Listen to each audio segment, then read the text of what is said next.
शीला जी। हाँ जी। राधे राधे महाराज जी। महाराज जी, self satisfaction कब मिलेगा? मतलब आत्मसंतुष्टि, चाहे जो भी कर लो लास्ट में कुछ रह ही जाता है। पहली बात तो ये समझ लीजिए, आप परमात्मा के अंश हैं, प्रकृति से कभी तृप्ति हो ही नहीं सकती। परमात्मा अंश को प्रकृति से कभी तृप्ति नहीं हो सकती। चाहे विश्व का समस्त भोग, ऐश्वर्य, संपत्ति, पद सब प्राप्त हो जाए, तृप्ति नहीं हो सकती। उसकी तृप्ति परमात्मा तत्व से ही होगी। बड़े भाग्य हैं जो आप ये अनुभव कर पा रहे हो कि चाहे जो कुछ करे लेकिन तृप्ति नहीं होती। संसार का जो आकर्षण है माया जनित, जब तक हम भजन के द्वारा इसको मिटाते नहीं हैं तब तक पांच ज्ञानेंद्रियों के साथ मन शब्द, स्पर्श, रूप, रस, गंध में ही विचरण करता रहता है। मना खष्टान इंद्रियाणी प्रकृति स्थान कर सती। क्या हो गया कि सिस्टम उल्टा हो गया है। विषयों ने इंद्रियों को अधीन कर लिया है और प्रमथन स्वभाव की इंद्रियों ने बलात् मन को अधीन कर लिया है, और मन ऐसी व्यथा प्रकट कर दी कि बुद्धि उसके अधीन हो गई। अब गलत निर्णय हो रहा है हमारे अंदर, नाना प्रकार के ऐश्वर्य, वैभव, मान, सम्मान, पद, प्रतिष्ठा। बड़ा अज्ञान है जो इससे तृप्ति का अनुभव कर रहे हैं। बड़े भाग्यशाली हैं जो इस बात को समझ पा रहे हैं कि जो जो भी मैं कर रहा हूं उससे मेरे मन को विश्राम नहीं मिल रहा, क्योंकि वास्तविक विश्राम स्थल श्री भगवान के चरणारविंद है। जब आप नाम जप करेंगे, सत्संग सुनेंगे, भगवत लीलाओं का गायन करेंगे, श्रवण करेंगे, तो जो सिस्टम उल्टा हो गया वो सीधा हो जाएगा। बुद्धि पवित्र होगी। भजन से क्या होता है? बुद्धि में ज्ञान का प्रकाश होता है, बुद्धि बलशाली होती है। देखो, पहले जो त्रिकाल संध्या का शास्त्र जो आदेश करते हैं उसका कारण यही है। गायत्री मंत्र से बुद्धि सत्य में स्थित होती थी। उसमें प्रार्थना ही है मंत्र में, इसी बात की। अब हम लोग गुरु मंत्र प्राप्त है इसलिए उसका उच्चारण मर्यादा होती है। मंत्र का सब ऐसे सभा में उच्चारण नहीं होता। उसका आखिरी शब्द यही है कि मेरी बुद्धि को जो परम सत्य है उसमें प्रेरित करे। वो परम सत्य मेरी बुद्धि को सत्य में प्रेरित करे, सत्य में स्थित करे। हमारी बुद्धि जब हम नाम जप करते हैं, मंत्र जप करते हैं, तो उसमें ज्ञान का प्रकाश होता है। अभी अविद्या ग्रसित बुद्धि है तो मन की हर बात पर दस्तखत करती चली जा रही है। और जब बुद्धि में सुमति बुद्धि को बल मिलता है शास्त्र के द्वारा, भजन के द्वारा, तो जो दूसरा पक्ष उसका कुमति है वो उसका मर्दन कर देती है। और सुमति बुद्धि वाली फिर मन को अधीन कर लेती है, मन इंद्रियों को अधीन कर लेता है, इंद्रियां निर्विषय हो जाती हैं, तब उसे परमात्मा आनंद की प्राप्ति होती है।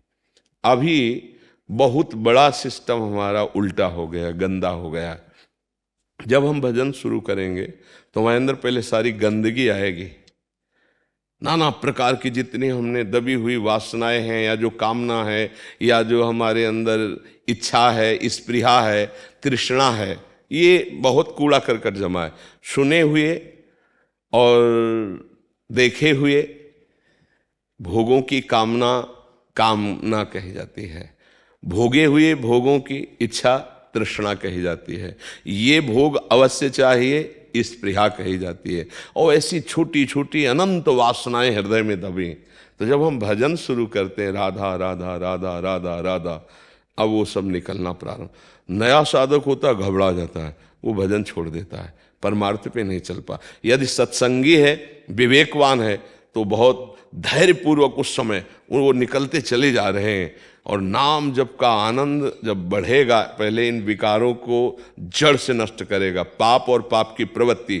फिर अंदर जब जो नाम जप कर रहे हैं वो रूप झलक मारता है। जैसे हम राधा राधा राधा, तो हमारे सामने प्रियालाल की झांकी आने लगी। फिर जो विश्राम प्राप्त होता है, रूप छके घूमत रहे, तन को तनिक न भान, नारायण दृग जल बहै, यह है प्रेम पहचान। नयनन पिय मूरति बसै, तेहि रस रहाय समाय, ये लक्षण सुनि प्रेम के और न कछु सुहाय, और न कछु सुहाय फिरे अपने रस मातो। कुटुम देह ते जाए छूट सब ही विधि ना तो। जहाँ जहाँ पी की बात सुने खोजत तिन गैनन, हित ध्रुव छिन छिन ले प्रेम जल भरी भरी नयनन। अब उसके विश्राम की स्थिति आ गई। प्रभु का अंश अपने जब अंशी से मिला तो पायो परम विश्राम, राम समान प्रभु नाही कहूं। विश्व के किसी भी सुख में इतनी ताकत नहीं कि तुम्हें विश्राम दे दे, क्योंकि तुम भगवद अंश हो। हमारा जो मांग है अविनाशी सुख, अविनाशी जीवन, अविनाशी यार, हमारा प्रेमी अविनाशी हो, हमारा सुख अविनाशी हो जिसमें कहीं दुख का लेस ना हो, और हमारा जीवन भी अविनाशी हो, हम कभी मरूं नहीं। ये अंशी के सद्गुण दिखाई दे रहे हैं। बच्चा है ना, उसी का अंश है ना, तो हमारा अंशी अविनाशी, हमारा अंशी सुख सिंधु और हमारा अंशी प्रेममय, प्रेम स्वरूप है। अब ये बात समझ करके यदि हमारा प्रेम, हमारा संबंध, हमारा भाव प्रभु से हो जाए तो विश्राम प्रारंभ हो जाए। पर हमारी भाव दशा शरीरों में है, देहाभिमान देह भाव, और उसी संबंधियों में है, और वो सब भोग सामग्री से तृप्त हो जाएंगे ऐसा हमें भाव है, तो अनंत जन्म व्यतीत हो गए और भी व्यतीत हो जाएंगे, कभी विश्राम नहीं मिलेगा। इसलिए सबसे प्रार्थना है, कुछ समझ में आवे या ना आवे, नाम जप नहीं छोड़ना है। राधा राधा राधा राधा राधा।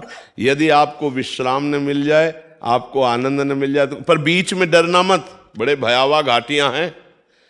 इतना मन विचलित करेगा कि अब तो हम भजन लायक रहे ही नहीं, हम कहाँ भगवत प्राप्ति कर पाएंगे। ये सब बेईमान अंदर ठग बैठे हैं, तुम्हें इस सत्य से वंचित कर रहे हैं, तुम्हारे बल से तुम्हें खोखला किए और तुम्ही को देखो नष्ट कर रहे हैं। कह रहे हैं हम भगवान से नहीं मिल सकते। यार कौन सी बड़ी बात है, मेरे अंशी हैं, मैं उनका बच्चा हूं, क्यों नहीं मिल सकता। हम वासनाओं में फंसकर इतने कमजोर हो गए, हम शरीर में फंसकर इतने मूढ़ हो गए कि अपने प्राण प्रीतम अंशी भगवान को पराया मानने लगे और मायाकृत शरीरों को अपना मानने लगे। इसीलिए सत्संग सुनो, नाम जप करो और अपने परिवार में भगवत भाव करके सेवा करो। जैसे मनो स्त्री शरीर है, पति में भगवत बुद्धि, सास ससुर की सेवा, पुत्र की सेवा, परिवार की सेवा, और ये सब सेवा भगवान को अर्पित कर दो, निश्चित भगवत प्राप्ति हो जाएगी। चाहे स्त्री हो, पुरुष हो, गृहस्थ हो, जवान हो, कोई भी हो, भगवत आश्रय, भगवत समर्पित कर्म और नाम जप, निश्चित भगवत प्राप्ति हो जाएगी। हमारी बात को मान लेना। नाम जब छूटा फंस जाओगे कोई न कोई माया जाल का। हनुमंत विपत्ति प्रभु सोई, जब तो सुमिरन। इसीलिए नाम जप चल रहा, हर कर्म भगवान को समर्पित करना, तो सावधानी रहती है। जैसे हम रसोई बनाते हैं और जब प्रभु को भोग लगाने के लिए बनाते हैं तो सावधान, छूना मत, ये भगवान भोग के लिए। ऐसे हम जो कर्म भगवान को समर्पित करेंगे तो हमसे डर लगेगा, पाप कर्म नहीं बनेंगे। पाप कर्म भगवान को समर्पित नहीं होते, भगवत विरुद्ध आचरण भगवान को समर्पित नहीं किए जाते। भगवत समर्पित कर्म, भगवान नाम निरंतर जप, ये दो बातें बहुत जोर की हैं। बस इनको धारण कर ले, विश्राम मिल जाएगा। भक्ति में तो बड़ी सुविधा दी गई भगवत प्राप्ति की। जैसे हमारा मन हुआ आज समोसा चटनी खाना है, हम उसको तुरंत भाव में लेते हैं। हमारे श्री जी की, ठाकुर जी की आज समोसा चटनी की इच्छा, हम बनाते हैं, भोग लगाते हैं, पवाते हैं, पा लेते हैं, वो हमारा भजन बन गया, भगवत प्राप्ति का हेतु बन गया। एक है आज समोसा चटनी खरीदा, खाया, वो उसकी वासना पुष्ट हुई और वो नष्ट करने के काम, दूसरी वासना वही पैदा कर देगा। लेकिन प्रसाद दुखों का नाश करके भगवत भावना पैदा करेगा, क्योंकि भगवत समर्पित भक्ति में तो बहुत सुख है। इसमें सहारा है भगवान का, भगवान रक्षा करते हैं। तो हमें लगता है भगवत आश्रित होकर भगवत समर्पित कर्म और नाम जप करो, परेशानी क्या है। इसी से परम विश्राम प्राप्त हो जाता है। अगर ये नहीं है तो विश्व का कोई भी पद, कोई भी वैभव, सुख सामग्री नहीं प्रदान कर सकता। एक दिन यहाँ एक बड़े धनी मानी पद प्रतिष्ठित थे, तो वो सकुचा रहे थे बोलने में, पर उनको फिर भगवत प्रेरित बोलना ही पड़ा। उन्होंने कहा कि हमारे पास सब कुछ है, जो एक संसारिक आदमी चाहता, मेरे पास सब कुछ है, पर मैं बहुत भयभीत हूं। कहा क्यों? बोले मरना पड़ेगा, ये सब छूटेगा। बस इस बात को मैं सह नहीं पा रहा हूं, क्योंकि अब वृद्धावस्था आ गई, अब मुझे डर लग रहा है कि जो जो भी हमारे पास है ये सब छूटेगा, अब क्या करें, मरना पड़ेगा। ये बात हमका यही बात समझाना चाहते थे जो आपके अंदर आ रही है कि ये सब छूटेगा और जो चलेगा वो समेटा नहीं। परम धन नाम उसको तो तुमने लिया नहीं, परम भगवत आसक्ति वो तो तुमने की नहीं। यहाँ जो आसक्ति की वो सब छूटेगा, डर तो लगेगा ही, और छूटेगा पक्का। सरकारी आदमी और ट्रांसफर तो होगा ही, ये तुम्हारा घर थोड़ी है। सरकारी गाड़ी बंगला सरकारी आदमी मिले थे ये, अब तुमने अपना मान लिया तो अब तुम्हें धोखा तो उठाना ही पड़ेगा।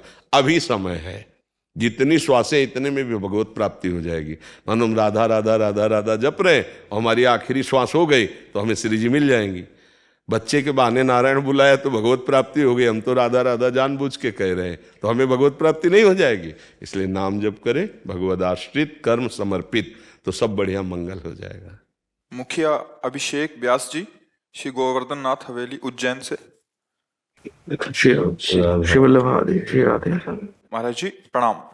महाराज जी, अपने प्रभु के निज भाव उपासना संबंधी एक सामान्य जिज्ञासा है कि जैसे वर्तमान में देखने को मिलता है कि दूसरों के देखा देखी प्रभु की सखा या माधुर्य भाव से भजना लोग आरंभ कर देते हैं, जबकि हमारी पात्रता दास से सख्य वात्सल्य या माधुर्य में भी किसी एक में स्थायी नहीं है।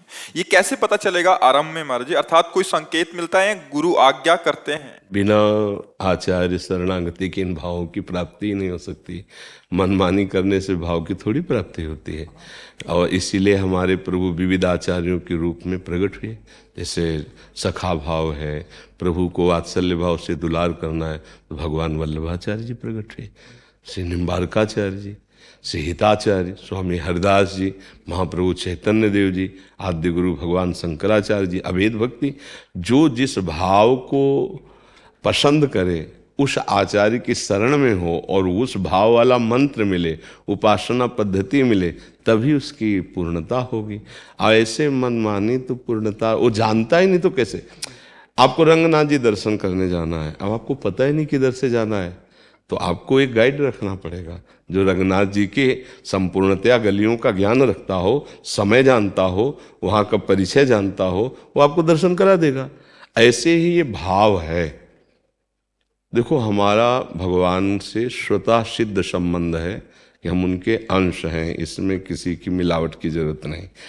अब ऐसे सर्वसमर्थ अंशी से हम सेवक भाव, सखा भाव, वात्सल्य भाव, कांता भाव, सहचरी भाव आदि, ये हमारी सामर्थ्य नहीं है, क्योंकि हम देह भाव को प्राप्त हुए हैं। अभी हम अंश और अंशी भाव में भी नहीं स्थित हैं, अभी तो देह भाव में स्थित है।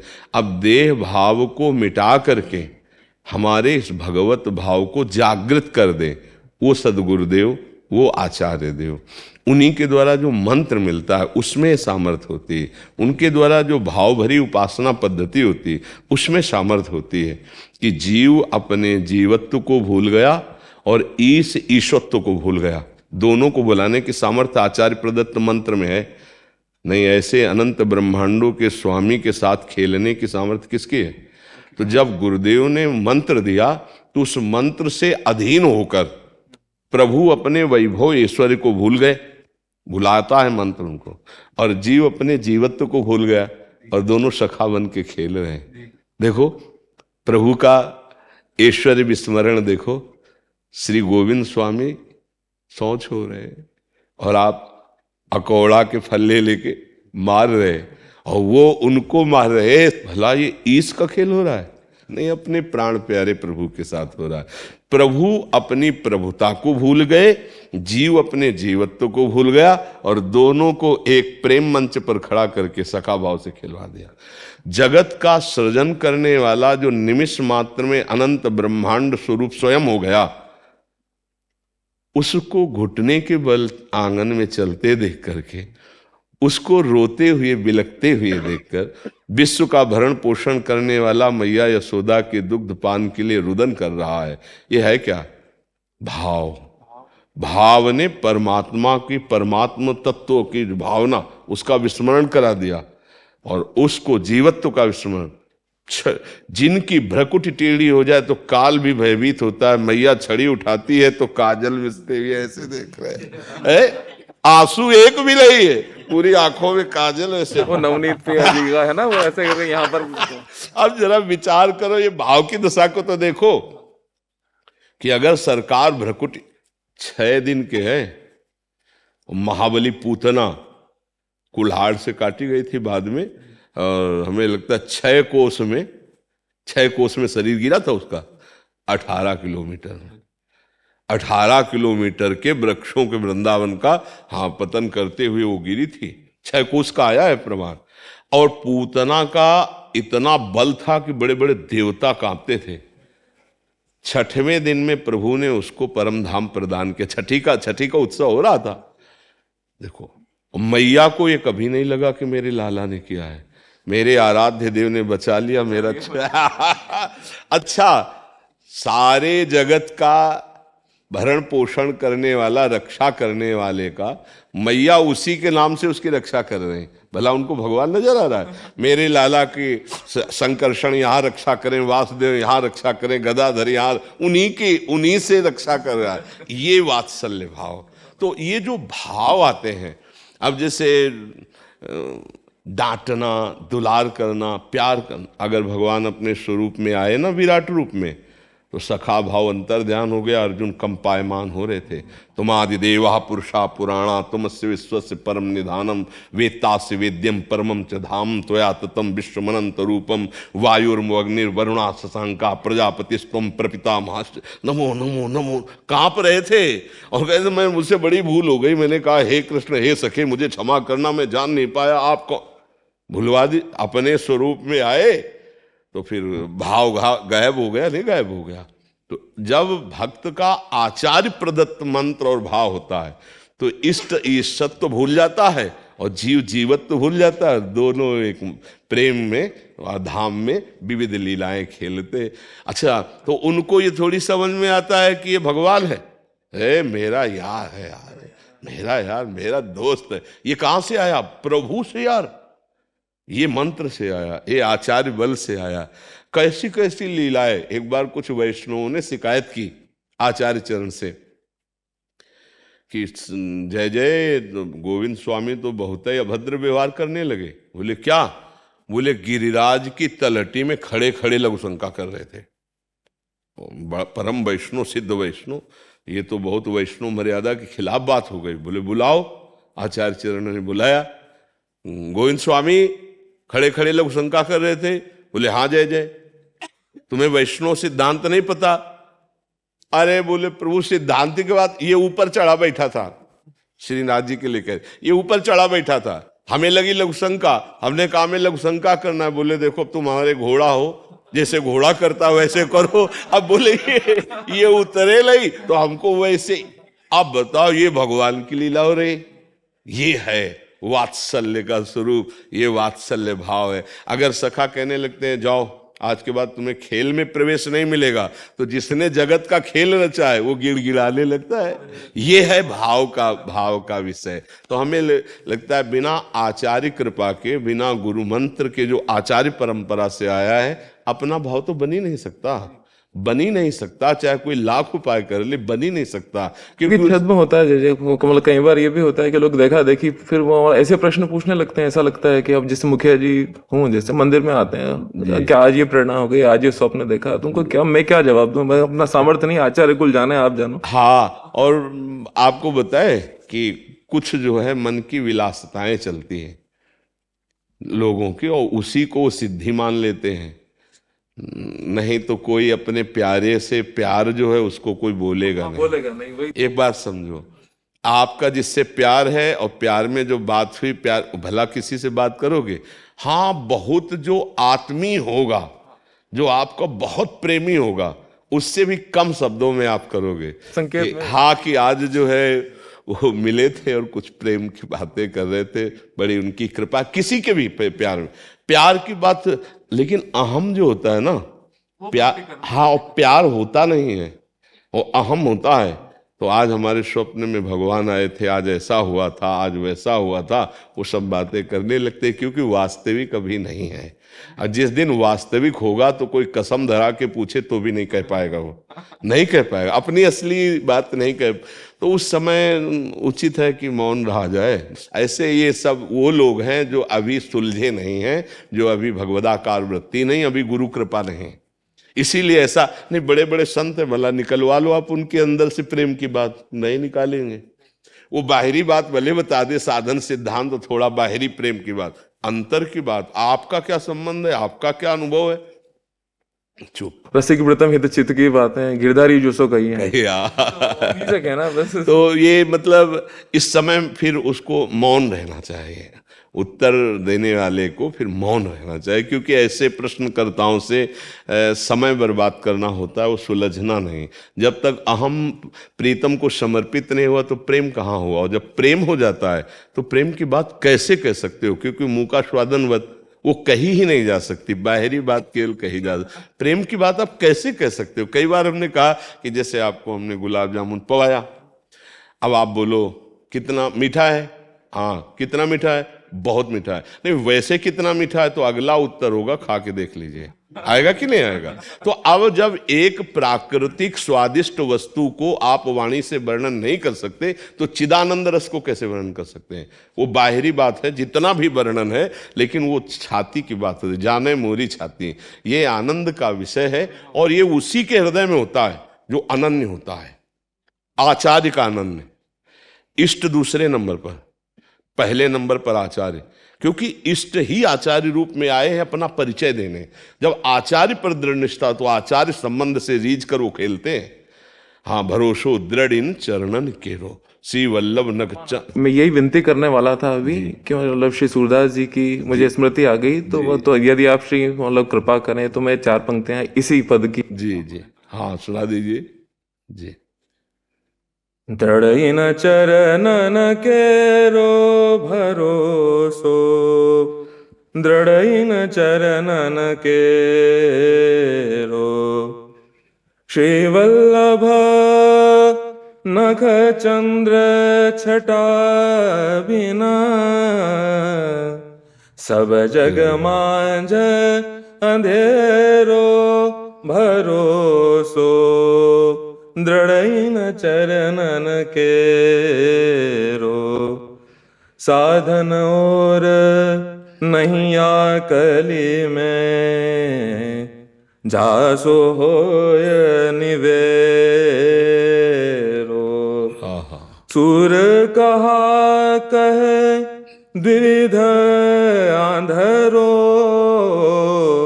सुर कहा कहे द्विविध आंधरो, बिना मोल को चेरो भरोसो, दृढ़ चरणन के। बहुत बहुत यही दृढ़ निश्चय ना प्रभु की प्राप्ति कराता है। यही दृढ़ निश्चय जब अपने आचार्य गुरुदेव का दृढ़ आश्रय हो जाता है। फिर और तो सब ऐसे खिलवाड़ है ना, भाव की प्राप्ति आचार्य कृपा से होती है।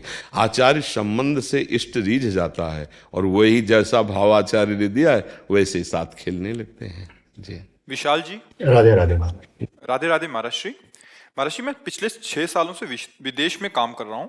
मैंने कभी नहीं सोचा था कि 8000 किलोमीटर दूर सिर्फ आपकी वाणी से मुझ में इतना परिवर्तन आएगा। मांस मदिरा को छोड़ना तो मानो असंभव सा हो गया था। 7 महीने से सत्संग और नाम जप में जीवन में एक अलग सी शांति महसूस हो रही है। महाराज जी, आपको कोटि कोटि दंडवत प्रणाम। महाराज जी, जीवन 3 गुणों से और प्रभु के 3 लीलाओं से भरा हुआ है। संहार लीला समाज में दिखती है तो मन जल्दी समझ जाता है और स्थिर भी होता है, परंतु यही लीला जब सगे संबंधियों से होती है तो मन बहुत अस्थिर हो जाता है। हाँ नहीं पाता उसको। हाँ, ये ममता के कारण होती है ना। जैसे बाहर सुनने को मिले कि एक्सीडेंट हुआ, 10 आदमी मर गए, तो आपको कोई परेशानी नहीं, लेकिन उसमें आपका कोई रिश्तेदार, अब आपको दुख होगा, क्योंकि ममता जो है ना, वो उससे ममता संबंध है। इसीलिए हमारे यहाँ रसिकों ने कहा है, एक अहमता ममता ये जग में है दुखदाई, ये जब श्री जी की ओर लगे तो होत परम सुखदाई। मात तात सुत दार देह में मति अर्झय मति मंदा, हित किशोर को हुए चकोर तू लख वृंदावन चंदा। ए भाई, एक अहमता ममता जब जगत में लग जाती है तो भारी दुख पर दुख देती है। और यही जब हम समेट करके सबकी ममता ताग बटोरी, मम पद मन ही बांध बर डोरी, तो बोले भगवत साक्षात्कार कराने वाली बन जाती है यही ममता। हम कैसे समेटे? बड़ा कठिन समेटना। तो बोले रसिक मंडली में या तन को नीके ढंग लगावो, दंपति यस गावो हर्षावो, हित सोरी रिझाओ, देवन को दुर्लभ नर देही, तैने सहज ही पाई, मन भाई निधि पाई, फिर क्यों जान बूझ बिसराई। बोले रसिक मंडली जो भगवत प्रेमी महात्मा है, इनसे अपनापन कर लो। अगर इनका संबंध बना रहा है हृदय में और इनके शब्द सुनते रहे तो सबकी ममता बटोरने में आपको सहयोग मिलेगा। और वही ममता जहाँ प्रभु के चरणों में समर्पित की, फिर दुख सुख से ऊपर उठ जाता है। ये सुख भी मायाकृत है। दुख सुख से ऊपर उठकर परमानंद को प्राप्त होता है। पर कहना सरल है, करना कठिन है। पर कठिन उसको है जो स्वयं करना चाहता है। यदि आचार्य और गुरुजनों की शरण में है तो सहज में हो जाता है। अब आप समझिए, ये सब बच्चे नौकरी पेशा वाले, पदाधिकारी परिवार, समृद्ध परिवार वाले हैं। अब ये सब छोड़कर किसी से मिलना जुलना नहीं और रात दिन प्रिया प्रीतम में लगे हैं, तो ये इनकी सामर्थ्य से थोड़ी हुआ है। नए नए बच्चे हैं, कैसे छोड़ दिए?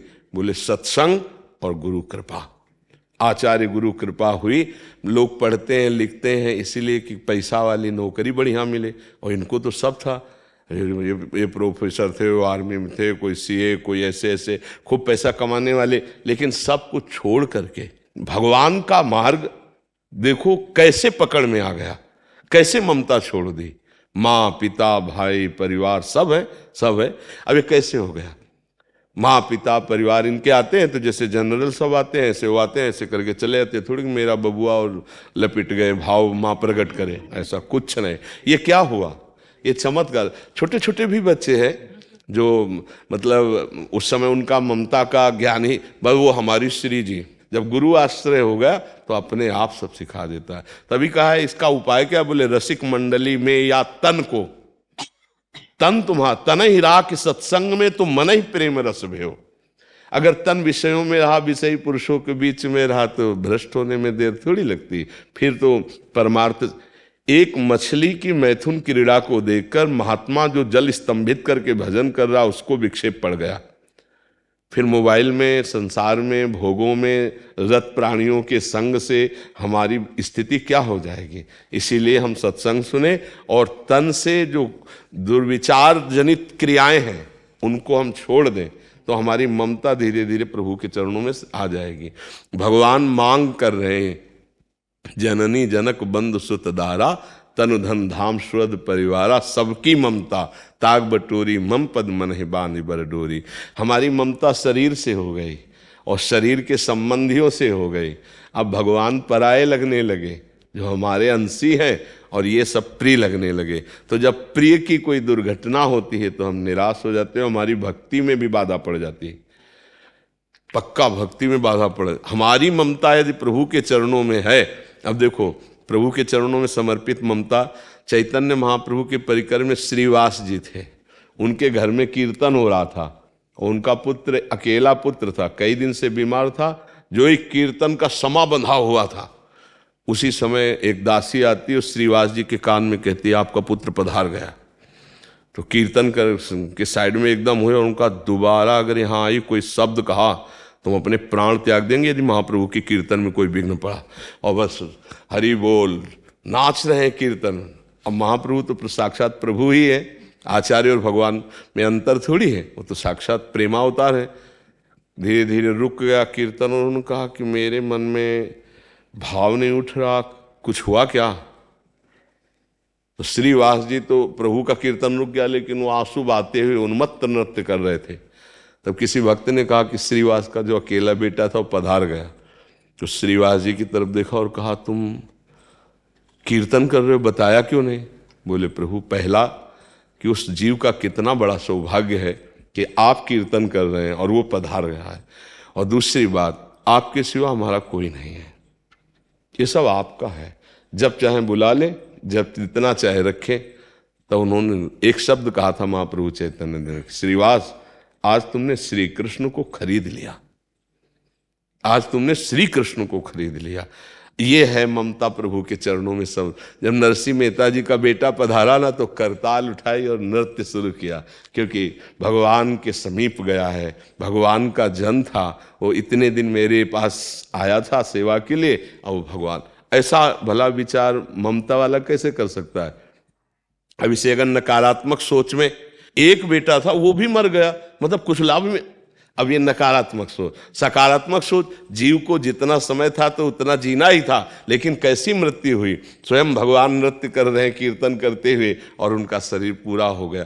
तो अब भक्ति में ममता अगर प्रभु के चरणों में समर्पित ना हुई तो नकारात्मक भाव आने की संभावना है, क्योंकि जब कृपा उत्पन्न होती है तो माया को काटती है, माया के चक्र से बचाने के लिए कृपा। अब वो क्या करेगी, सीधा आपकी शरणागति केवल प्रभु पर, कुछ नहीं रह जाएगा जिसका तुमने आश्रय लिया अंदर से, जब कृपा उत्पन्न होगी।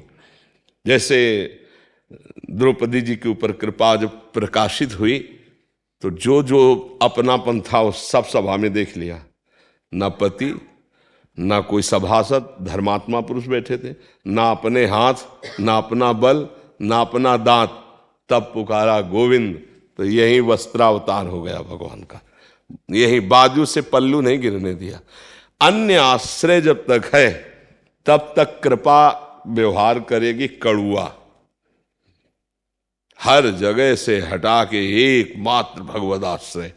अब इसके लिए कम लोग तैयार रहते हैं, नहीं, इसके लिए कम तैयार रहते हैं। तैयार इस बात के लिए कि हम जो जो चाहें हमारी सुरक्षा व्यवस्था और भोग सामग्री, तो जय भगवान की, बहुत अच्छी जगह हम जुड़े हैं, जब से जुड़े तो जो चाहा वो हो गया, लोग जैसे नहीं।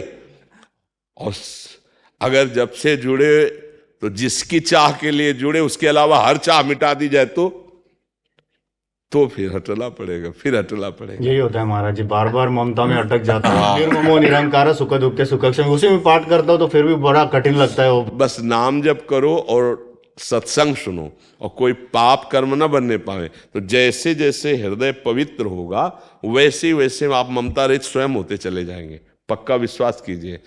भगवान का एक नाम है मन चोर, चित चोर। हम तो मन वहां तक नहीं पहुंचा पाते, वो हमारे मन को चुरा लेते हैं, और सही पूछो तो हमारे मन में आके बैठ जाते हैं, हमारे मन का अधिकारी खत्म हो जाता है, श्री कृष्ण मन हो जाते हैं, श्री कृष्ण प्राण बन जाते हैं। जैसे गोपीजन कहती हैं कि कान भय प्राण में, प्राण भय कान में, ही में न जानी परे, कान है कि प्राण है, ले भगवान ही मन बन जाते हैं। कृष्णाकार मन, कृष्णाकार बुद्धि, हमें ज्यादा परेशान नहीं होना। बुद्धदेव जी, राधे राधे। पीसीएस आगरा। महर्षि राधे राधे। महाराज जी, हमारे पार्क में प्रशासनिक अधिकारी और मैजिस्ट्रेट लोग जाप के बाद दशांश हवन करते हैं और बताते हैं कि इतना लाख मंत्र जप करना चाहिए। मैं जाप करता हूँ, गिनती और हवन नहीं करता, मेरा क्या होगा? ऐसा इनका भाव है महाराज जी। क्यों दशांश हवन करे?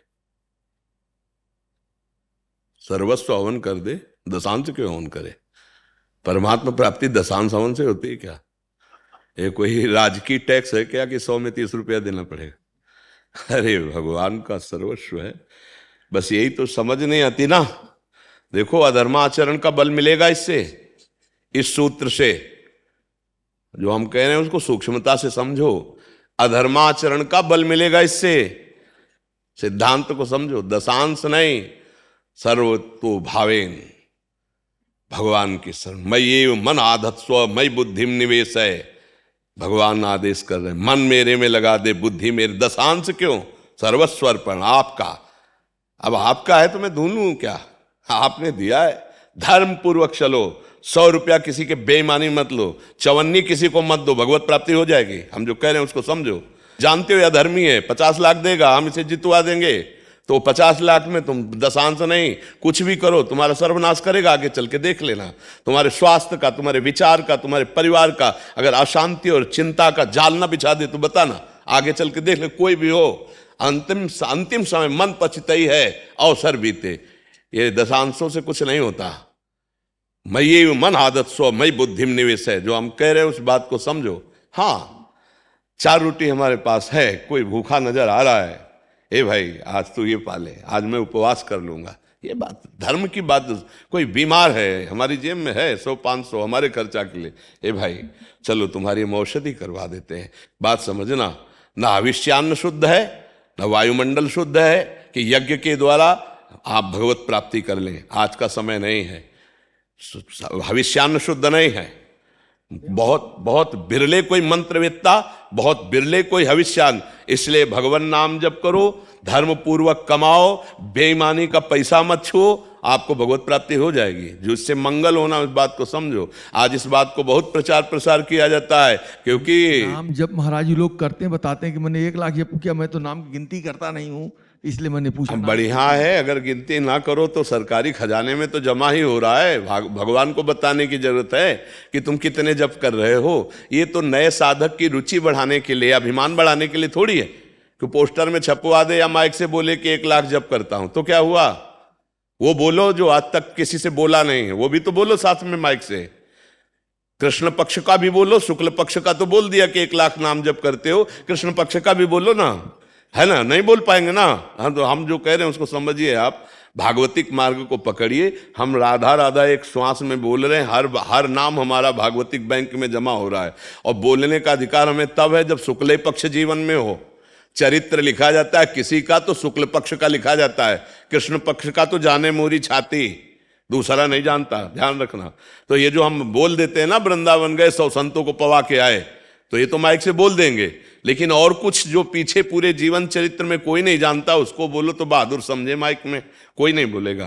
तो हम अंदर की बात समझो, भगवान सर्वांतर्यामी जानते हैं, एक एक नाम वो आपका सुन रहे हैं, एक एक आचरण वो आपके देख रहे हैं। सच्चे आचरण करो, बेईमानी कदापि मत करो। अगर पद में हो, जान गए हो कि अधर्म आचरण करने वाला ये दोषी है, तो किसी भी स्थिति में दोषी को बख्शा ना जाए, किसी प्रलोभन से या किसी भय से। अगर प्रलोभन से लेकर फिर दशांश आप कीजिएगा तो वो दशांश आपकी रक्षा नहीं कर पाएगा, वो महात्मा आपकी रक्षा नहीं कर पाएगा। हरे शिष्य धन शोकन हरे, सो गुरु घोर नरकमा परे। ये बहुत अब समझने का विषय है। सत्य मार्ग जो होता है वो लेन देन से निपटता नहीं है, सत्य में चलना पड़ता है।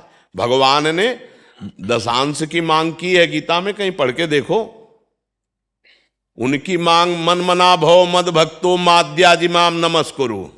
भगवान की बात पर अनन्य चेता सततम यो माम विस्मृति नित्य सा तस्याहम सुलभा पार्थ अनन्यश्चिंतयन्तो माम मे जना परिपासित। जहां देखो अनन्य चिंतन करो मेरा, भगवान ये आदेश करे। भगवान को आपका मन चाहिए और खूब नाम जप करो और सच्चाई से धर्म पूर्वक आचरण करो। किसी को देव ना देव कोई फर्क नहीं पड़ता। हाँ, भूख लगी भोजन पवा दो, बीमार दिखाई दे रहा दवाई करवा दो, उसमें तुम्हारी मनुष्यता है, उसमें तुम्हारी दैवी भावना है, सुख देने की भावना है, उसमें गर्व करने की क्या जरूरत है। बात हमारी समझ करो, बढ़िया है, लेकिन बेईमानी करके हवन करो तो हम कह रहे हैं कि उसमें उद्धार नहीं होगा। राख में किया हुआ हवन माना जाता है जो अधर्माचरण करके ऐसे आचरण करता है, ध्यान रखना। जैसे राख में आहुति दो कोई फल नहीं मिलता, ऐसे अधर्म जानते हो कि तुम पापाचरण अधर्माचरण किए हो और फिर उसका हवन तो देवता ले लेंगे क्या? नहीं, ऐसे नहीं होता। धर्म पूर्वक की हुई कमाई का दशांश जब हम भगवत भाव से अर्पित करते हैं गृहस्थी में, तो वो बात अलग बात है। अधर्माचरण तो उसके लिए ऐसी जब सेवा उपस्थित हो जाए तब ध्यान रखना। सेवा उपस्थित, आपको ऐसा कोई घटनात्मक स्थल मिला जहां कोई तड़प रहा है, मान लो एक्सीडेंट हो गया, कोई उठाने वाला, आप कीजिए। अब प्राणपन से वो आपको उठाना पड़ेगा उसे, ये आपका कर्तव्य है। उसको आजकल जानते हो क्या, शीशा खोला और मोबाइल से वीडियो बनाया और निकल गए।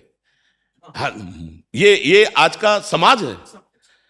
चाहिए कि उतरो, अब उसको भय नहीं सताना चाहिए कि कहीं हम ही को आरोप ना। नहीं, सत्य भगवान है, इस समय मेरा कर्तव्य है, रुपया लगेगा, जो भी जैसी परिस्थिति होगी देखा जाए। पहले इसका परोपकार, अब आया परोपकार का हिसाब। सामने तुम्हारे मान लो कोई बड़े अधिकारी हो, आप न्यायाधीश हो, सामने रो रहा है कि मैंने गलत नहीं किया, और साक्ष्य भी ऐसा लग रहा है कि गलत नहीं किया, लेकिन आपको प्रलोभन या भय के द्वारा गलत न्याय करना पड़े तो आप कितना भी हवन कर लो, नहीं, तुम्हारी छाती जलेगी, तुम्हें अधर्माचरण का दंड भोगना पड़ेगा। वहां सुहा करने से नहीं होगा कुछ। सत्य पे चलने वाले के लिए कोई भी बाधा नहीं है, कोई किसी की ताकत नहीं है कि सत्य को झुका सके। ध्यान रखना, थोड़ी समय के लिए भय उपस्थित हो सकता है, लेकिन भगवान का नाम सत्य नारायण है। वो सत्य के पक्ष में खड़े होते हैं और विनाश करवा दिया सत्याधर्मी कौरवों का, करवा दिया ना। थोड़ा दुख मिला, 12 वर्ष का वनवास, 1 वर्ष का अज्ञात, लेकिन हस्तिनापुर के चक्रवर्ती सम्राट पर धर्मात्मा महाराज धर्मराज युधिष्ठिर ही विराजमान हुए। इसलिए मुझे लगता है हम किसी के देखा देखी नहीं, हमें धर्म से चलना है, भगवान में मन लगाना है और कर्तव्य को पूजा समझना है। अगरबत्ती तुम एक मत लगाओ और अपने कर्तव्य का पालन करो, भगवत प्राप्ति होगी। और तुम एक पूरी पैकेट रोज अगरबत्ती लगाओ और अधर्माचरण करो, भगवान मिल जाए तो मुझे बता देना। भगवान तुम्हारी खुशबू जो भगवान को अगरबत्ती से देना चाहते हो, तुम्हारे भाव की है। तुम्हारे भाव तो दुर्गंध युक्त है, तो बाहरी खुशबू सच्चिदानंद भगवान के श्री अंग की गंध के आगे दुर्गंध है। चाहे जितना बढ़िया इत्र हो, अगर आपका भाव शुद्ध नहीं है तो वो इत्र भगवान के लिए दुर्गंध के समान है। और आपका भाव है बढ़िया, हम भगवान की आज्ञा से चलते, धर्म में चलते। आप आरती नहीं करते हो, आप अगरबत्ती नहीं लगाते हो, तो भी आपको भगवान की प्राप्ति होगी। भगवान अंदर की बात को समझते हैं। अब बाहर से खूब आरती करो, सोने का मुकुट चढ़ाओ, दूसरों के साथ छल कपट अधर्मा आचरण करो, हमारे भगवान कभी प्रसन्न नहीं होंगे। दुर्योधन ने किया था बहुत बड़ी व्यवस्था भगवान की, जब संधि के लिए गए थे। एक बूंद पानी नहीं पिया, एक दाना अन्न नहीं खाया, और विदुरानी के घर गए थे और वहां मांग करके भगवान ने पाए। तो प्रेम दशा में विदुरानी जी को ज्ञान ही नहीं रहा कि क्या पवाना चाहिए, तो गूदा फेंक रहे, छिलका पवा रहे, और भगवान छिलका पा रहे। देखो ना हमारे भगवान के स्वभाव। ऐसा हो तो ये करोड़पति अरबपति के घर भगवान बैठे रहे, हम बाबा जी के पास काय को आएंगे है? और यार अरबपति की क्या जरूरत है, लक्ष्मीपति है, वो खुद लक्ष्मी जी पैर दापती रहती। भावोत्सवेन, आज तक भगवान ने अगर स्वाद बखान के पाया है तो सुदामा जी के तंदुल, सवेरी जी के बेर और विदुरानी जी के जैसे। हाँ, जब कोई गरीब दैन्य भाव से भगवान को, तो गरीब निवाज भगवान उसके, और जहां अहंकार भरा तो भगवान कभी भोग नहीं लगाते। अहंकारी का भगवान भोग स्वीकार नहीं करते। दैन्य भाव को भगवान स्वे जे दीन प्यारे वेद पुकारे द्रवो सुश्री भगवाना। तो हमें लगता है कि आंतरिक सुधार के लिए हमें नाम जप करना चाहिए और शास्त्र सम्मत आचरण करने चाहिए। क्यों? इसी से सब काम हो जाएंगे। हाँ, शास्त्र सम्मत आचरण और भगवान नाम जप, और गिनने की जरूरत नहीं है, वो गिन रहे हैं, है ना। देखो, अगर गिनने से भगवान मिल जाए तो हमें बता देना। हम इस उदाहरण से समझिए, ये हम कई बार सुनाया है कि एक बार नारद जी निकले तो एक जंगल में एक बरगद के पेड़ के नीचे एक महात्मा भजन करते थे, एक पीपल के नीचे। तो बरगद के पेड़ वाले ने प्रार्थना की कि हरि से मिलते रहते हो, पूछना मुझे कब दर्शन देंगे। बोले अब जब लौटेंगे तो जरूर बताएंगे। पीपल वाले ने भी प्रार्थना की कि मुझ गरीब की भी बात भगवान के कान में डाल देना कि कब दर्शन देंगे। कुछ समय बाद नारद जी लौटे तो दोनों महात्मा दौड़ के प्रणाम किए और कहा भगवान ने क्या कहा। तो बरगद के पेड़ के नीचे जो भजन कर रहे थे उनसे कहा तुम्हें भगवान इसी जन्म में मिलेंगे, ऐसा भगवान ने कहा है। वो तो गए भजन करने, बहुत प्रसन्न किसी जन। पीपल वाले से कहा, भगवान ने कहा जितने पत्ते हैं तुम्हारे पीपल के पेड़ में इतने जन्म लगेंगे तब हम उसको दर्शन देंगे। वो नाच पड़े, भगवान हमें जान रहे हैं ना कि मैं भजन कर रहा हूं। हाँ, जान रहे हैं। बस ऐसा रोना आया, ऐसी विकलता, हा हरि आप मुझे जान रहे हो कि मैं भजन कर रहा हूं आपका, हा प्राणनाथ। उसी समय भगवान प्रकट हो गए। उसी समय देवर्षि नारद जी ने कहा हमको तो झूठा साबित कर दिया, आप तो कह रहे थे जितने पीपल के पत्ते हैं उतने जन्म भजन करेगा तब मिलेंगे। तो बोले जो भाव आना चाहिए था वो भाव उसका अभी आ गया, आर्त भाव, इसीलिए मैं मिल गया। आर्त भाव होकर पुकारे तो मैं एक क्षण में मिल जाता हूं। गणना में भगवान नहीं मिलते, आर्त भाव से। मैं नाम जप कर रहा हूं मानो अपने प्रभु को पुकार रहा हूं, राम राम राम राम, राधा राधा राधा, कृष्ण कृष्ण कृष्ण, श्यामा श्याम श्यामा श्याम, मानो मैं पुकार रहा हूं। हमारे भगवान आर्त भाव की पुकार सुनते हैं। एक बार जिन नाम ली शर्त है, हित सो होए अति दीन, ताको संग न छाड़ही ध्रुव अपनो कर ली। एक बार कोई प्रेम से रोता हुआ दैन्य होकर पुकार दे तो भगवान उसी क्षण उसका साथ स्वीकार कर लेते हैं। अब हमारे चित्त में कुछ और चल रहा है, प्रपंच की बातें चल रही, माला में गणना चल रही, तो हमें लगता है कि भाव के बिना तो भगवान सुनते नहीं हैं। तो चलता रहे, 1,00,000 2,00,000 4,00,000 बढ़ता रहे, जब भाव आएगा वो एक आर्त पुकार होगी, उसी क्षण भाव आए। और आर्त पुकार होती जब करने लायक नहीं रहता।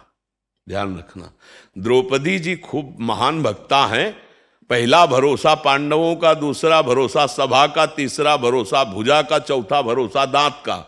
और जब कोई भरोसा नहीं रहा तब आया गोविंद का भरोसा, उसी क्षण गोविंद आ गए, उसी क्षण आ गए। जब दांत का भी भरोसा छोड़ के पुकारा तो बाजू से वस्त्र नहीं हटा, यहीं से चीर अवतार भगवान का हो गया।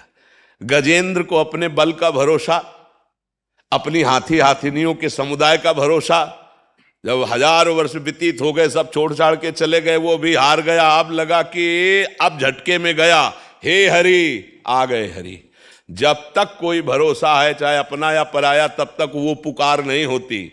और जब हार करके कोई पुकार देता है तो भगवान एक क्षण नहीं लगाते, उसी क्षण उसको साक्षात्कार दे। तो हमको पुकारना है। भजन का मतलब, नाम जप का मतलब क्या है? संख्या नहीं, पुकारना। हम पुकार रहे राधा राधा राधा, उठते बैठते चलते फिरते और धर्म पूर्वक आचरण करें, निश्चित भगवत प्राप्ति होगी, इसमें संशय नहीं करना चाहिए।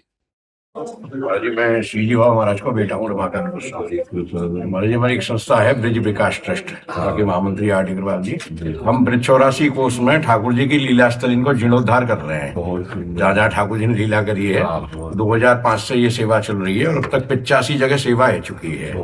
तो ये आपको संकलन की हुई, आपको भेंट करनी वाला जी, जैसे आप मानसी यात्रा कर लेंगे।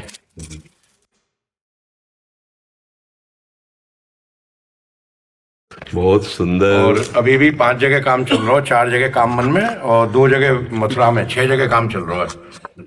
और भविष्य में भी लगातार ये मेंटेनेंस चलता रहेगा। ऐसी व्यवस्था ब्रिज विकास ट्रस्ट ने करी है। हमारे अध्यक्ष हैं श्री विश्वनाथ चौधरी जी, उनको बहुत बड़ा विनियोग है हमें, और पूरे ब्रिज में ये सेवा लगातार चलती रहे। जी आशीर्वादों के बुद्धि जय में ही लगी रहे। हाँ, भगवत से ब्रज 84 को साक्षात ब्रह्म स्वरूप श्री कृष्ण में है। यहाँ की सेवा अर्थात साक्षात श्री कृष्ण की सेवा है। फिर आप तो ब्रजवासी जन है, भगवत आराधक है, आप तो भगवत स्वरूप ही है। ये जो सेवा ठाकुर जी ने दी है ना, ये बहुत उत्तम सेवा दी है। हाँ, बहुत उत्तम। तन मन धन से सेवा करनी चाहिए। ये साक्षात श्री कृष्ण का बपू है। जो पुराने कुंड हैं, जो पुरानी लीला स्थलियां हैं, हाँ, उनको हम वृंदावन में 16 मंदिर इनको जीर्णोद्धार कराया। हाँ, बहुत सुंदर बाबा, ये तो बहुत आवश्यकता ही यह काम की जो आपने किया है। कई लोग मन की बात कही ना पा रहे। लोग हमसे प्रश्न करें ना, हम आपका यूट्यूब पकड़ा दें। हमें तो आपसे इतना सहारा मिला है। मैं कथा वाचूंगा बाबा, 450 कथा कर चुका हूँ तक। पूज्य पिताजी ने 1,500 कथा करी है। और मैं तो कोई भी प्रश्न करे ना, मैं समझाने की कोशिश करूं। फिर भी आगे समय ना आवे तो मैं कहूँ भैया बाबा सुन लो सभी। और मैं रोजाना नियम से महाराज जी कथा सुनूंगा आपकी। ऐसी गांठ खुलती चली जाए, परत की परत खुलती चली जाए और आंसू अपने आप शुरू हो जाए। इतना आनंद आवे कि बस बार बार सुनते रहो, बार बार आनंद। ये सब प्रभु की कृपा, आप सबका अमृत बांट रहे हैं महाराज जी, बहुत बड़ी कृपा कर रहे हैं। नहीं तो लोग भटक जाते, जगह नहीं मिलती। आजकल के बड़े जो संत है जाए, VIP है जाए, उनसे मिलने को समय लेना पड़े, फिर भी वो समझा ना पा रहे। लेकिन ये जो सोशल मीडिया पे प्रसारण है, घर बैठे दवाई मिल रही है, होम डिलीवरी मिल रही है लोगों के लिए। जैसे गोली घर पे आ गई और खा लो बस। महाराज जी मेरे पास शब्द ना बन पा रहे कि आपके लिए बार बार प्रणाम। और आप सोच रहे हैं हमारी उम्र आपके लिए लग जाए। आपकी कृपा से, आप सबके आशीर्वाद से ही हो रहा है, नहीं तो हमारी सामर्थ्य नहीं है। जब दवाई आवे लगी और जो कल्याण है वे लगो, अनंत कोट प्रणाम आपके लिए और बार बार प्रणाम महाराज जी। ये केवल श्री जी की कृपा। हम तो कई जन के यहाँ नंबर लगवा भी और हमें नंबर लगवा के चले जाए, लेकिन दर्शन कर भी आ जा पाए, हमारी दृष्टता है। अच्छा, और ये जो कृष्णार्पण होंगे ना मंदिरों के, तब आपकी उपस्थिति चाहिए। बाबा ना जाओ कहीं भी। मानसिक तो है आपके साथ। बहुत कृपालु।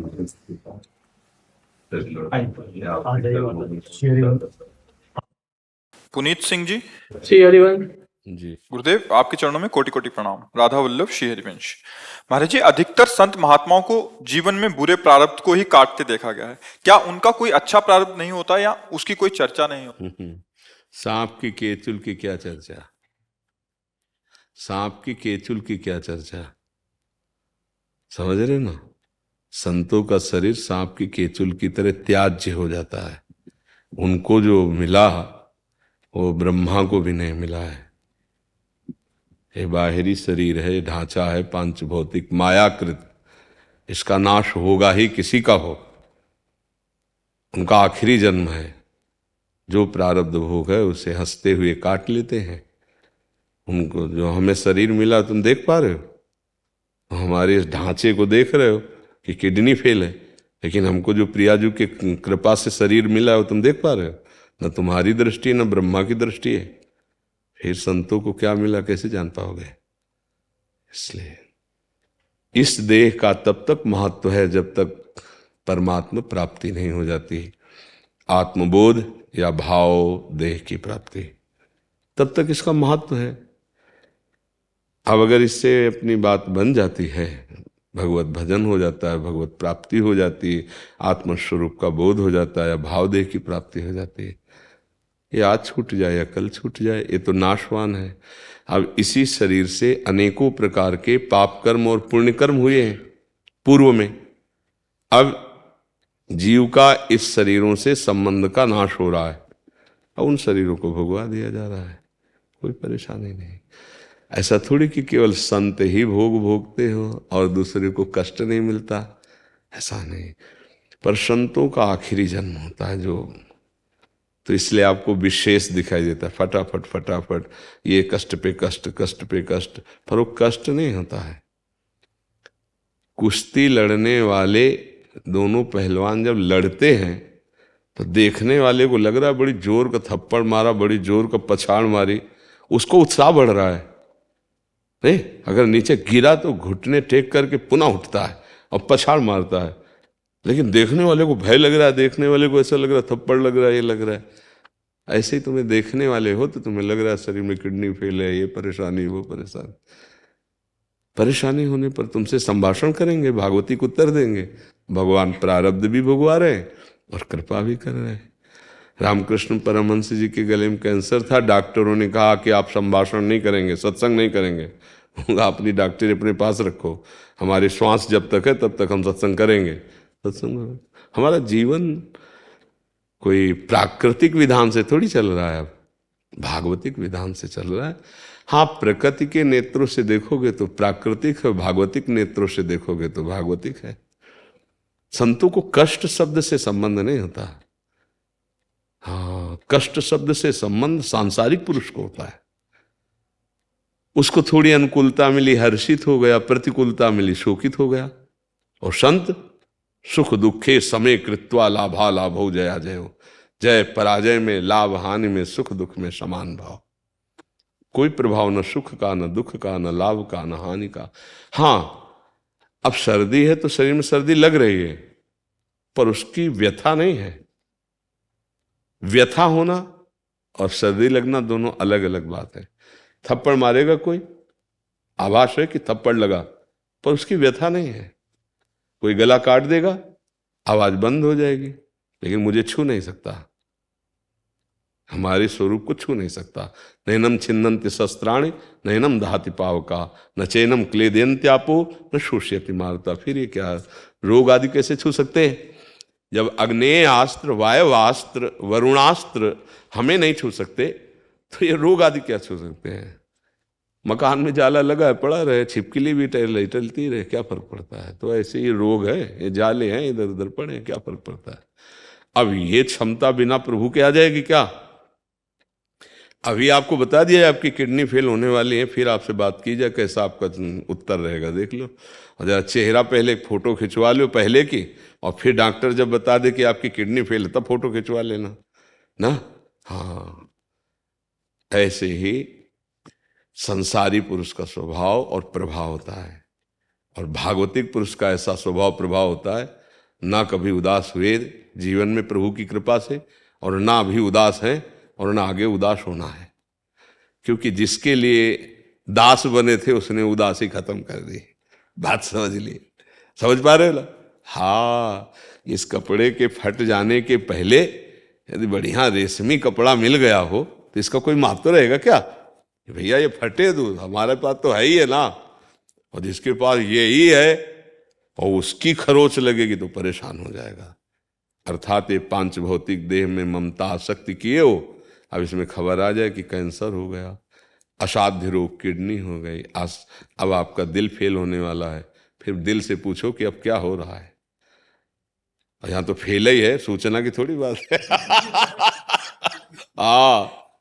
और पूछो दिल से पूछो तो दिल ही नहीं है, दिल तो दिलवर ने चुरा लिया। अब दुख सुख की बातें कहाँ रही, दुख सुख की बातें तो दिल में होती है और दिल तो दिलवर ने चुरा लिया। अब क्या दिल देकर दिल की सुख दुख की बातें किस मुख से कहिए, दिल तो दिलवर को दे दिया, प्रियालाल को दे दिया। अब क्या थोड़ा भजन करोगे तो आगे जान जाओ। संतों को कष्ट, हाँ एक बात का कष्ट होता है, आपको दुखी देखकर।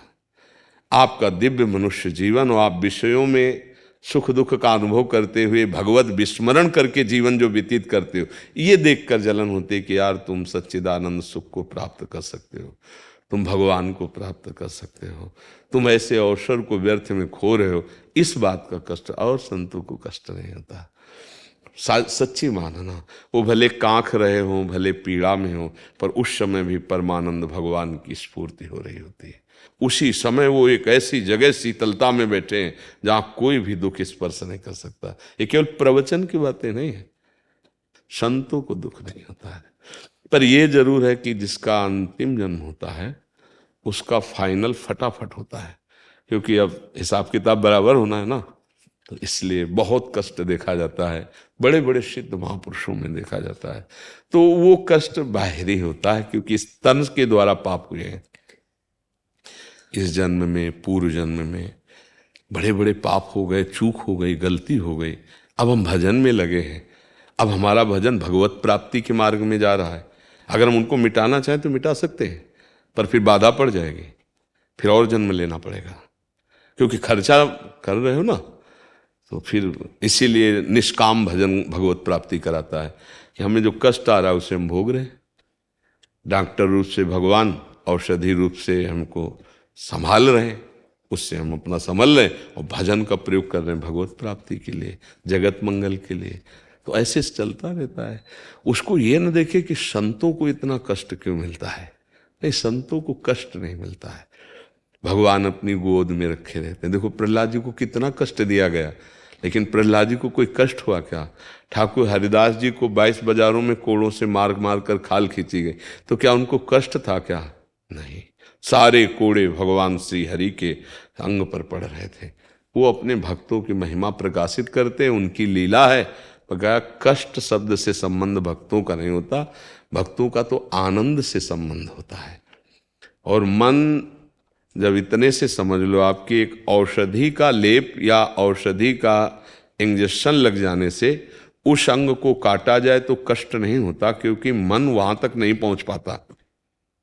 तो अगेंद्री में मन का संयोग हटा दिया जाता है, उसे जैसे शून्य कहते हैं ना, उस जगह से मन चेतना शून्य हो जाता है, क्योंकि वो इंद्री के सारे ही चेतना करता है और त्वगेंद्री को वहां से शून्य कर दिया गया।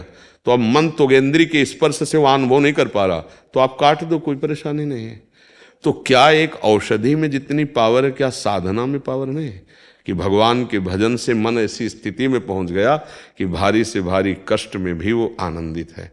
खुली आंख ऑपरेशन हो रहा है अंग का और वो देख रहा है, उसको कष्ट नहीं हो रहा। ज्ञान है कि कुछ कट रहा है, कुछ ऐसा हो रहा है, पर उसको कष्ट नहीं हो रहा, क्योंकि त्वगेंद्री से मन को शून्य कर दिया गया, संबंध रहित कर दिया गया।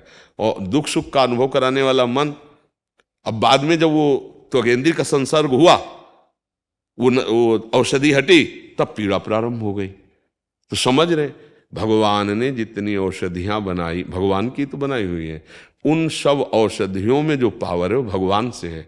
ऐसे भगवान में यदि हमारा मन लग गया तो क्या हम बड़े से बड़े कष्ट को मुस्कुरा के नहीं सह सकते? सह सकते हैं, पर हमारा असलियत में मन लगना चाहिए। मन प्रभु में लग जाए तो सब कुछ सह जाएंगे। ठीक है, हाँ, भगवान सहन शक्ति प्रदान करते हैं। एक बार माधवदास बाबा जी को संग्रहणी रोग, जो बार बार शौच वाला होता है, तो अब 10-20 शौच हो जाए तो आदमी ढीला ही पड़ जाए। उनके कई दिन से शौच हो रही थी, तो आंख खुली तो देखा एक नवकिशोर बालक पीतांबर का साफा बांधे शौच की लंगोटी बार बार समुद्र से धो के ऐसे फैला रहे, सूखी लंगोटी कमर में बांध रहे। बाबा ने देखा, रे ये तो श्री भगवान है स्वयं। उनका प्रभु आप क्यों? तो बोले तुम्हारा कोई और है क्या? उनका प्रभु आपके सिवा तो कोई नहीं। तो कहा जिसका मेरे सिवा कोई नहीं होता तो मैं ही स्वयं सेवा कर। भगवान के कितने पार्षद हैं, जय विजय कितने महान, लेकिन भगवान पार्षदों को आज्ञा नहीं की, आप स्वयं आकर। तो माधवदास बाबा ने कहा प्रभु आप प्रारब्ध नष्ट कर देते। मान लो आपको सेवा ही कर ली थी तो ये शौचे का रोग ही हटा देते। बोले नहीं, सिद्धांत का पालन करना है। हम तुम्हारी सेवा कर लेते हैं, तुम प्रारब्ध भोग लेते हो, शरीर छूटेगा, हमारे धाम आ जाओगे। अगर प्रारब्ध बचा तो फिर अगला जन्म होगा। इसीलिए बड़े बड़े संतों को ज्यादा से ज्यादा यहां भोगते नजर आया जाता है, क्योंकि उनका आवागमन चक्र का हिसाब एकदम खत्म। और जिस समय वो दुख का भोग रहे होते हैं, उसी समय परमानंद उनके हृदय में होता है। तुम जान लेना, एक अद्भुत आनंद, एक अद्भुत सुख होता है। संसारी पुरुष जब दुख भोग रहा हो तो उससे मिलकर बात करना, और जब कोई संत दुख भोग रहा हो फिर मिलकर बात करना। भाई जी महाराज बहुत पीड़ा में थे, बहुत कष्ट में थे, उनके भी उदर में कैंसर था। तो श्री सीताराम ओंकारनाथ जी महाराज आए मिलने के लिए, तो उनके पार्षदों ने कह दिया कि भाई जी महाराज बहुत अस्वस्थ और कष्ट में है। तो उनका कोई बात नहीं है। बहुत बड़े संत थे सीताराम ओंकारनाथ जी महाराज, नाम प्रेमी। भाई जी के पास सूचना पर भाई जी उठ के आ गए तुरंत, और बैठ करके घंटों चर्चा हो, घंटों ऐसे जैसे स्वस्थ पुरुष। और जो उनको विदा किया, फिर वैसे बीमार स्थिति। फिर इसका मतलब बीमार नहीं थे वो, शरीर पीड़ा युक्त है, वो बीमार युक्त नहीं थे। खूब आनंद पूर्वक भगवत चर्चा हुई। तो ऐसे ये भागवतिक है। अच्छा, अवश्य में भोक्तव्यम कृतम कर्म शुभाशुभम। सुख इसीलिए कहा जाता है सावधान कोई पाप कर्म ना बने, नहीं तो भोगना पड़ता है ना। कर्मों का हिसाब बहुत विचित्र होता है। बड़े बड़े महापुरुषों को भोगना पड़ा। दशरथ जी पिता थे ना, शब्द वेदी बाण मारा ना, साफ हुआ ना, जैसे मैं पुत्र भी हूं वैसे हुआ ना। इसलिए भाई, और यहां तक कि भगवान ने भी स्वीकार किया। भगवान ने सुग्रीव जी को मित्र बनाकर छुप कर बाली जी का, तो कृष्णावतार में वही व्याध उनके चरणों में बाण मारता है, और उसी को निमित्त बना के भगवान परम धाम जाते हैं। मतलब कर्म इतने प्रबल भगवान ने बताए, वो ही मिटार दे तो मिटार दे, और मिटारते हैं। अनंत जन्मों के हैं, अगर हम करोड़ बार जन्म लें और सब अपने कर्म भोगें तो नहीं निपट सकते। ये तो उनकी कृपा है कि ऐसे जरा जरा बिंदु बिंदु दे के भगवा करके सब साफ कर दिया। अब चलो हमारे धाम, हमारे समीप खेलो, हमारे घर में रहो चल करके। तो भगवान की कृपा। इस राष्ट्र को समझे, दुख से उबे ना, घबराए ना, भगवान से कभी ये ना मांगे कि हमारा दुख मिटा दो। भगवान से ये प्रार्थना करे कि जिसमें हमारा मंगल हो वो विधान करो। यदि हमें दुख दो तो दुख के सहने की सामर्थ्य दो, यदि हमें विपत्ति दो तो उस विपत्ति को सहने की सामर्थ्य दो, और उस समय मैं आपको भूलूं नहीं, मैं इतनी करूं। फिर आप देख लेना, हर विपत्ति आनंददायक होती है, भगवान का स्मरण चल रहा है। पर अगर पाप कर्म होंगे तो ये बात ही नहीं समझ में आएगी। पाप कर्म से मन मलिन हो जाता है, मन घबराता रहता है, कल्पनात्मक भय, नाना प्रकार की चिंता, आगामी भय, पीछे किए हुए जो कर्म हैं वो अपने को बहुत त्रास देते रहते हैं। जब हम भजन करते हैं तो आगामी भावना दिव्य आनंदमयी, वर्तमान आनंदमय, तो हमारा जीवन सुखमय हो। इसीलिए सबसे प्रार्थना करते हैं कि भाव बने न बने, समझ में आवे ना आवे, राधा राधा राधा राधा, ये तुम्हारा मंगल कर देगा। नाम जो है, नाम जपत मंगल दिशि दशहु, दशों दिशाओं में कहीं भी, देश विदेश कहीं भी हो, राधा राधा राधा राधा राधा, तो प्रभु कृपा करेंगे, तुम्हारा मंगल हो जाए। समझ पा रहे आप जी? राधा राधा राधा